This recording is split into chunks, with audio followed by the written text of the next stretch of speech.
आज भाजपा को कई मोर्चों पर मात लगी है, मात हुई है। सुप्रीम कोर्ट में हारे हैं वो लोकतांत्रिक लड़ाई, नैतिक लड़ाई, राजनीतिक लड़ाई, एथिकल किसी भी मापदंड से आप गिन लें, हारे हैं वो। आज दिल्ली में भी और महाराष्ट्र में भी लोकतंत्र की विजय हुई है, समाधान निकलेगा। और लोकतंत्र पे जो हनन किया है बीजेपी सरकारों ने या बीजेपी भाजपा द्वारा नियुक्त एलजीज ने, उनको बहुत हद तक वापस संतुलित किया है इस निर्णय ने।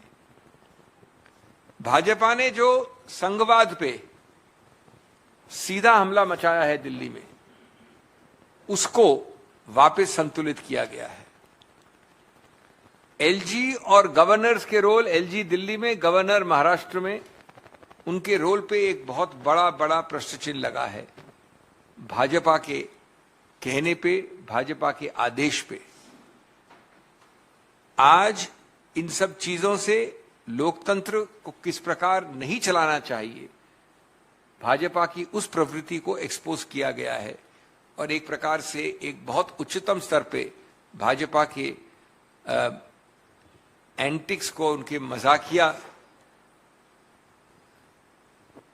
व्यवहार को एक तमाचा लगाया गया है।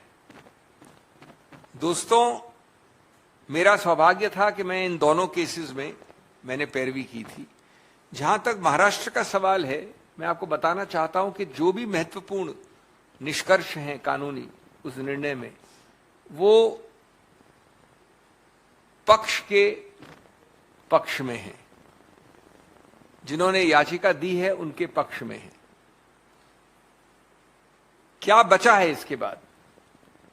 आपने उस निर्णय में यह होल्ड किया, एक नंबर, कि जो व्हिप होती है वो राजनीतिक पार्टी वाली होती है, विधायिका पार्टी वाली नहीं होती है। दो, जो whip so called Shinde faction ने जारी की है वो गैर कानूनी है। मैं दोहरा रहा हूं, गैर कानूनी, सीधा प्रत्यक्ष 5 जजों की खंडपीठ ने कहा है।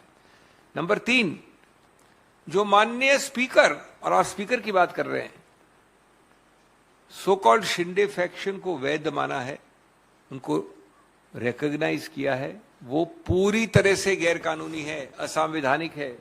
नंबर 4, राज्यपाल जी, माननीय राज्यपाल, इतने बड़े ओहदे के पदाधिकारी, उन्होंने जो निर्णय लिया कि आप फ्लोर टेस्ट करेंगे अमुक तारीख को, वो फ्लोर टेस्ट पूरी तरह से गैर कानूनी है। उनके पास कोई तथ्य नहीं थे ये फ्लोर टेस्ट का आदेश देने के लिए। अगर इन चारों चीजों को आप जोड़ दें तो मैं पूछना चाहता हूं आपके जरिए कि बचता क्या है? क्या ये राजनीतिक, कानूनी, नैतिक, कुछ भी कह लीजिए, एक तमाचा नहीं है? क्या जितने भी महानुभाव हैं जिनके नाम लिए गए निर्णय में, वो इस प्रकार की सस्ती राजनीति के शिकार नहीं हुए बीजेपी के कहने से? और अगर वापस श्री उद्धव ठाकरे को बरकरार नहीं किया गया, उसका महत्व बहुत कम हो जाता है। जो मूल बात वो ये है कि इस निर्णय में लिखा है कि आपको माननीय स्पीकर जल्द से जल्द जो डिस्क्वालिफिकेशन की याचिकाएं पड़ी हैं, लंबित हैं, उनका निर्णय करिए। अब मैं आपसे एक महत्वपूर्ण प्रश्न पूछ रहा हूं आपके जरिए। अगर माननीय स्पीकर विलंब न करें, सत्य का मार्ग लें, कानून और संविधान का मार्ग लें, और वो उठाते हैं इतने सारे लोगों की एक याचिका कोई भी, तो क्या डिस्क्वालिफिकेशन के अलावा उनके पास कोई भी विकल्प है? संभव नहीं, उनको डिस्क्वालीफाई करना ही पड़ेगा। क्यों? क्योंकि उन्होंने एक ऐसे व्हिप के आधार पर एक्शन लिया है जो गैर कानूनी है, और एक ऐसे व्हिप को इग्नोर किया है जो कानूनी है। तो अगर आप व्हिप के उल्लंघन करेंगे तो निश्चित रूप से डिस्क्वालिफिकेशन तो ऑटोमेटिक होता है, इसका कोई डिफेंस नहीं है।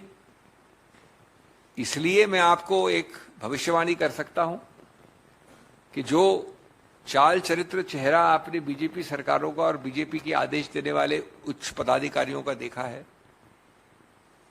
उसके अंतर्गत आदेश बड़ा स्पष्ट होने वाला है कि जितना विलंब कर सको करो, जितना अवॉइड कर सको करो, जितना निर्णय ऐसा करो कि निर्णय न हो वो करो, यानी निर्णय करने वाला निर्णय ये करो, क्योंकि निर्णय सिर्फ एक तरफ हो सकता है और गलत निर्णय करेंगे आपको चुनौती होगी उसकी।